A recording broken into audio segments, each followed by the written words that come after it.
And siguro just to ask ulit, no, going back to dun sa nangyari, were there any signs or parang threats na kind of pointed out or parang nag-lead to what happened, and are there any motivations or possible motivations that you or authorities are looking at in this incident? Yes. You know, if there's one thing na to make you a genuine activist dito sa bansa natin, that's when you get the feel ng death threats. Jokingly. Kasi since 1980s, si Tatay, he's been getting a lot of threats sa buhay niya. Kumbaga, breakfast, lunch, dinner na yung death threats na yan. In early 2000, during Arroyo's administration, his name was even included daw sa order of battle ng armed forces under the 3rd Infantry Division sa Panay. And he was ranked number 4 daw sa order of battle. That was, I think, 2006, 2007, if I'm not mistaken. More recently, it was under Duterte na 2000. Well, under Noynoy, there were several attempts to malign Tatay. The AFP even tried to propagate sa local radio dun sa Iloilo na he was the recruiter daw ng New People's Army. And more recently, under Duterte, it was in 2017 na kumalat sa Iloilo City yung mukha niya together with the faces and names of other activists, including my sister, na sila daw yung mga leaders ng communist movement in Panay. And on this incident, last April 30, 2 weeks before that, siya yung nag-organize ng feeding program in one of the communities in Iloilo. We all know the situation we are on right now under the lockdown. Lang talaga ang ayuda na binibigay ng gobyerno. And under the context nga na we heal as one, nag-take ng initiative ang Bayan Muna and my tatay na mag-organize ng feeding program. On that event, the Molo PNP through Master Sergeant Bangkilio, nagbigay siya ng threat sa kay Tatay and to the community mismo na wag daw kainin yung pagkain na binibigay ng Bayan Muna because may virus daw yun. And they have to stop the feeding program because it's not authorized. So, my father complied. They complied na, sige, tapusin lang yung feeding program. Tinapos nila yung feeding program. And hindi na yun nasundan. However, the PNP, through the Molo PNP and the Arevalo PNP, ito na yung motive. This is what we're trying to say na my motive in killing is the PNP because naglabas ng statement ang Chief PNP na my father was under surveillance, and it was recorded on a radio interview and published on a local daily newspaper. So the question right now is why would they place my tatay under surveillance if they don't have the motive? So dun pa lang halata na there's a threat to his life because he was placed under surveillance. So sa ngayon, are you coordinating with the Iloilo government, law enforcement on this investigation on what happened to your father? And ano yung nagiging resulta nun sa ngayon? So at this point, we don't trust the police. My family don't trust the police. Even my lolo, if he would still be alive right now, I don't think na he would trust the same institution that he represents before. So in terms of investigating the crime, what happened, we asked the help of the Commission on Human Rights through the regional office, and they are the ones spearheading the investigation right now. I just want to share this with you as well. Now, the initial investigation of the PNP, syempre they were the first, yung Soho. Hmm. They gathered lahat ng gamit ni tatay. They were able to retrieve 4 na cellphone, 2 wallet, and some documents doon sa crime scene. Sorry, 3 cellphone pala kasi the other cellphone was taken by the gunmen. So sa 4 na cellphone, 3 yung nakuha ng mga police. We were trying to get all his belongings sa police, sa Arevalo PNP. Sabi sa amin ng police, ayaw nilang ibigay hanggat hindi daw magpakita yung wife, which is nanay, and ayaw daw ibigay hanggat hindi ako magpakita. Our explanation to them was, hindi nga pwede kasi naka-lockdown, nandito kami sa Manila, we cannot do that. What we did is, nagbigay kami ng special power of attorney para makuha yung mga gamit. It took them 1 week before i-release ang gamit ni tatay. According to the police, ang gusto daw kasi nila, buksan yung cellphones to check if may lead or may threats daw na messages doon sa cellphone. Okay. Ang sabi naman namin, that's irrelevant kasi it's not a cybercrime case. If meron mang ganong threat sa cellphone, let the family provide you that information. Tingnan namin sa cellphone ni tatay rather than you opening up the cellphone. On the pretext kasi yan na wala kaming tiwala sa inyo. So, dun pa lang, those instances would lead us to question, ano ba yung motivation ng PNP? Why are they, una, they're not cooperating with the family. Hindi yung kami yung, kasi gusto na palabasin na we're not cooperating to them eh. From the very start, nobody from the PNP called me. Nobody from the PNP called us. Or even my sister. Hindi nila tinatawagan. They want na kami yung pumunta sa kanila rather than sila yung lumapit sa amin. So, doon pa lang makita mo yung intention nila or interest nila to really push through with the investigation. That's why we decided na we don't want the PNP to do the investigation. Instead, we want the CHR. If the CHR needs any of the material from the PNP, the CHR can subpoena the PNP for that. Pero at this point, walang kinalaman ng PNP sa investigation. Okay. So siguro na-mention mo na medyo in terms of trust in authority right now, medyo wala kayo nun sa ngayon. And as we've seen a pattern, a lot of activists that have been slain recently, namamalain sila on social media, nire-red tag. Even before they died, nire-red tag na sila. No? So siguro, in a few words, or ikaw bahala, how do you want your father to be remembered as a leader, as a human being by your fellow Filipinos? Well, my tatay is a good man. He's a very good man. You'll be surprised na if you go to his Facebook page, there's a lot of people sending their condolences, sending messages. I don't even know a majority of those people. Pero if you read their messages, you'll be surprised na yung level of gratitude nila towards tatay, sobrang siya yung description pa nga nila, isang text nga lang daw si tatay, maasahan yung tulong sa kanya. May it be in whatever form. That's how Ilonggos remember him. And I don't know these people. I don't know them. I know that they're not really members or they're not really activists per se because hindi ko sila nakikita sa mga rallies or hindi ko sila nakakasama. Or probably if they were there, siguro, they're ordinary people joining protest actions. Pero I think that can testify already kung ano yung nagawa ng tatay ko.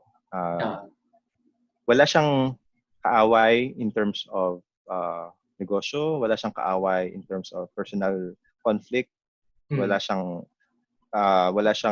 grudges towards anybody or any person. If meron man siyang naging kaawa, it's more on a principled level, which is towards the state, towards government. Pero I don't think na the city government would go to that extent of killing him. In fact, the city mayor already gave us the support for the entire investigation. he was in fact under the slate. My father ran in city council in 2010 under the slate of the current mayor. Uh, so I don't think na may ganun na kaaway si tatay, politika, negosyo or whatever. And if there's one thing that I want people to remember about him, just think about your fathers, just think about your dads. Kung ano yung pagkakilala nyo sa tatay nyo, sa tatay nyo, try to think na that's also how I see tatay. We have our own perspective towards our fathers, and that's not gonna change how other people say about him. If they tell bad things about him na kesyo, recruiter daw ng NPA, recruiter daw ng komunista, it doesn't change the fact that my dad is a good man.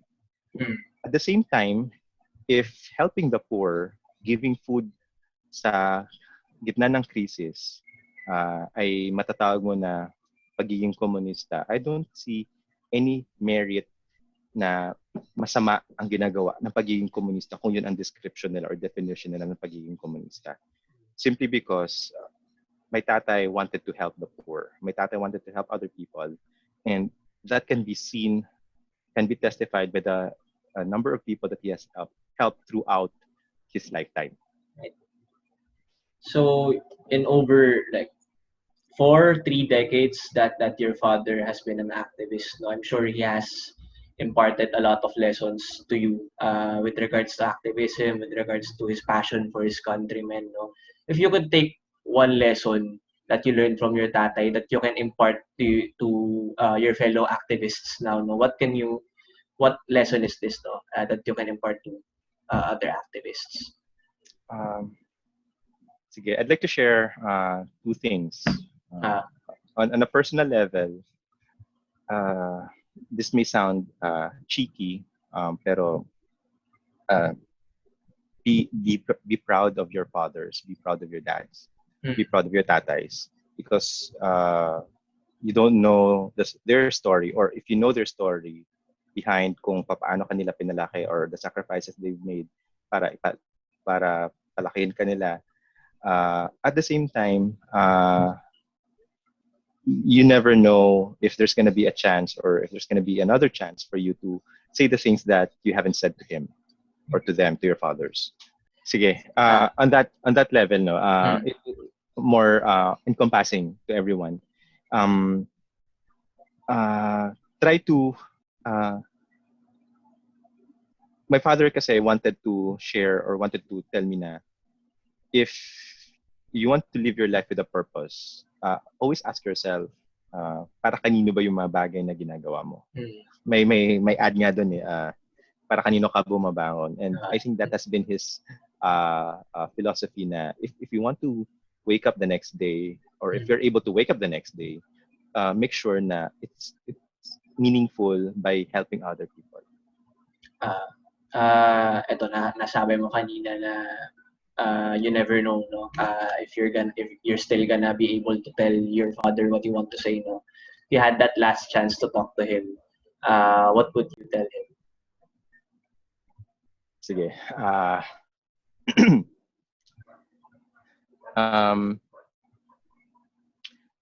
during the final tribute sa week before he was cremated, I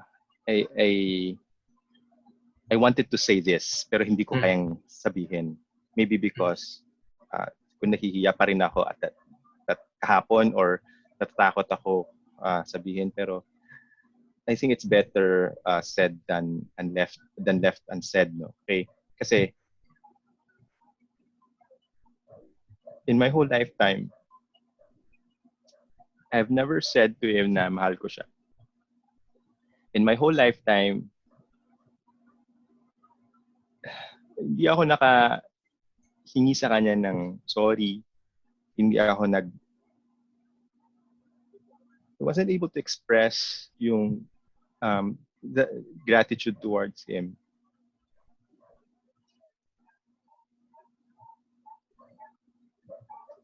Unlike others na, nakakainggit din, they're able to build that kind of relationship with their fathers na sobrang casual, sobrang candid. They can say, I love you to their fathers on a daily basis. Ako hindi. We were never like that. We were more of a mature kind of relationship. But if there's one thing na I wanted to say to him, it's at least when before siya pinatay, may chance ako sabihin na mahal ko siya. Bilang tatay, bilang kasama. And I wanted to ask sorry because I know he has expectations for me. And I know that I failed yung expectations na yun. I just want to share this na since I moved here in Manila 2012, everyone in the family was against that idea. It was only him, it was only Tatay who supported me. O sige, if that's your decision, supportahan kita, pero you have, parang kailangan ko panindigan. When a personal crisis happened back in 2015, 2016, he wanted me to go home. I said no. I wanted to stay here. And our relationship started to turn sour because yun nga, siguro I failed his expectation and I never really had a chance to really say sorry about it. Pero he never failed to show his support sa akin ever since. Kahit yun nga, kahit our relationship turned sour, hindi siya nag-fail na ipakita sa akin na sinusuportahan niya pa rin ako. And it feels so bad because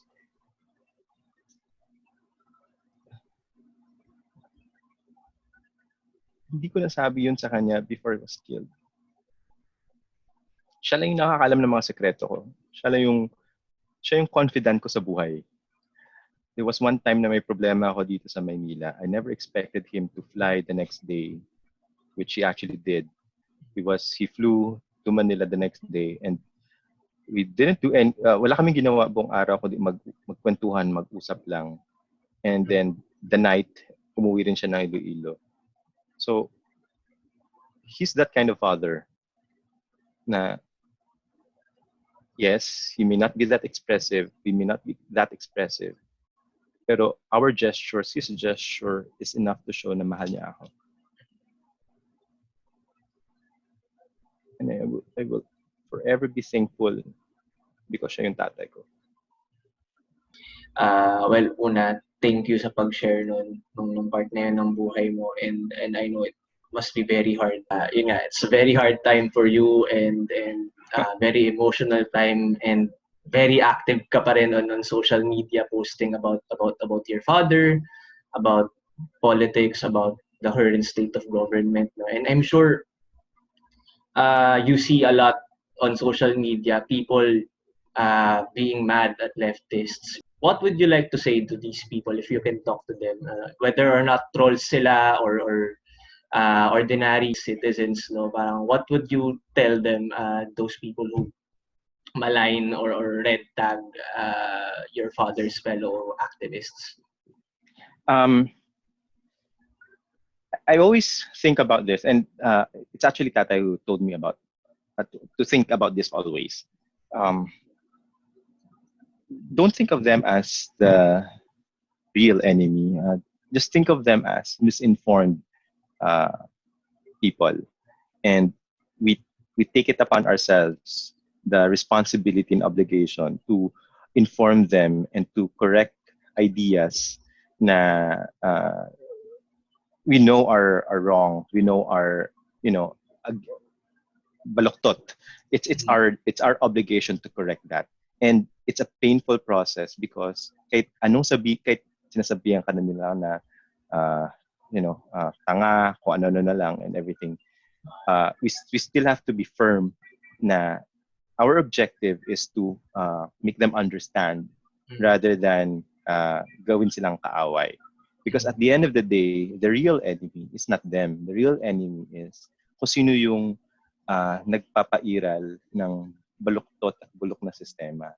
And we have to transform our anger, our frustrations against these people na calling us names, transform that uh,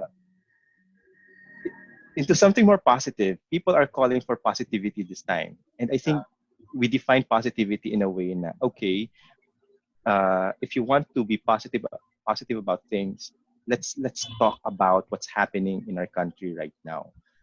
That has always been my objective, our objective, and I share this, and I'm confident my tatay shares this as well.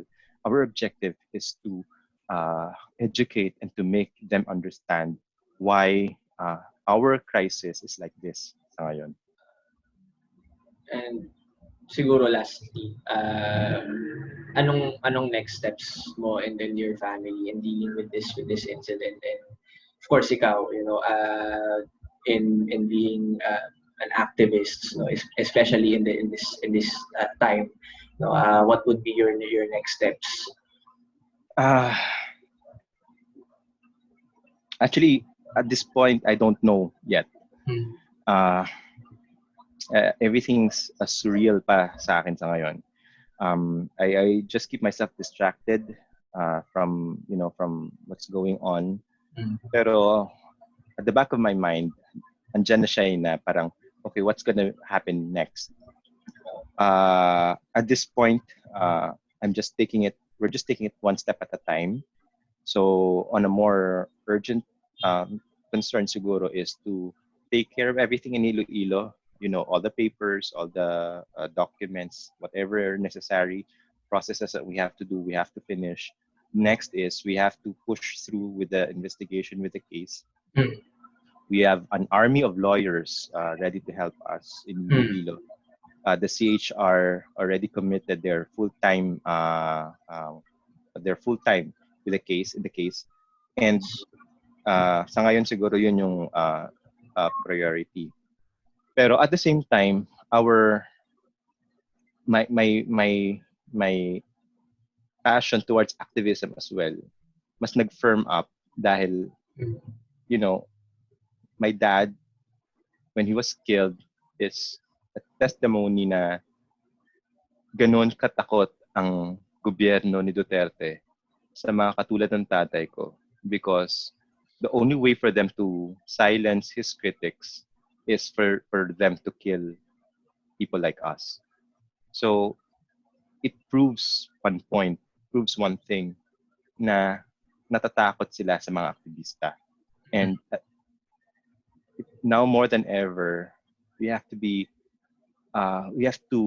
stand up again. Kailangan bawiin yung tapang kasi it's gonna be a long battle ahead during and after the pandemic crisis. And siguro last what can you how can we or how can your fellow activists or fellow Filipinos extend our support or help towards you and your family, especially during this time?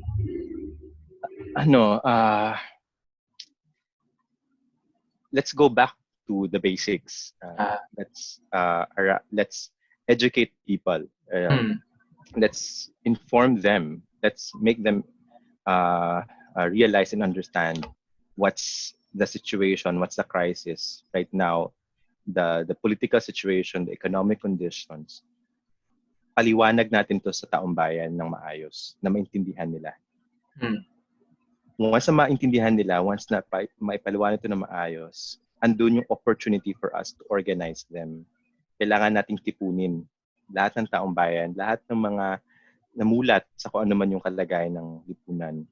Once we organize them, this is our chance to mobilize them, to make them do actions. If we have to do protests in any forms, gawin natin. The broader, the better. Let's build alliances. Let's talk to our local governments. Let's talk to our to church people. Let's talk to anyone, any profession. Kasi at this point, clearly, the government is failing us. And the only way for us to para bawiin yung demokrasya, yung welfare sa bansa natin is if we are able to change the rotten system. So our call for our fellow activists, remember this: my father is not the first, and definitely he will not be the last. Actually, after my father was killed on April 30th, a week after, there were several other activists killed in Bicol. So parang definitely they are not the last activist na papatay ng gobyerno. At this point, kailangan nating bawiin yung tapangan natin. Let's arouse, let's organize, and let's mobilize the broadest sector of our society. And we have to step up in making the Duterte administration, the Duterte government accountable sa failure ng government nila to address the crisis that we are facing right now. So yan, thank you so much, Leanne, for lending your afternoon to us. Sana more people would be made aware of what's actually happening around them. Kaisa mo kami as the Daily Taho and fighting for and seeking justice for the death of your father. Thank you sa Daily Taho, and thank you, Marvel, for the chance then to share our story sa inyo. And hopefully through this experience, we can reach out to more people yung kalagahan na let's not be afraid na magsalita. Let's not be afraid na to speak out. It's time na kailangan natin magsalita laban sa gobyerno ni Duterte. Let's put it simple that way. Tama.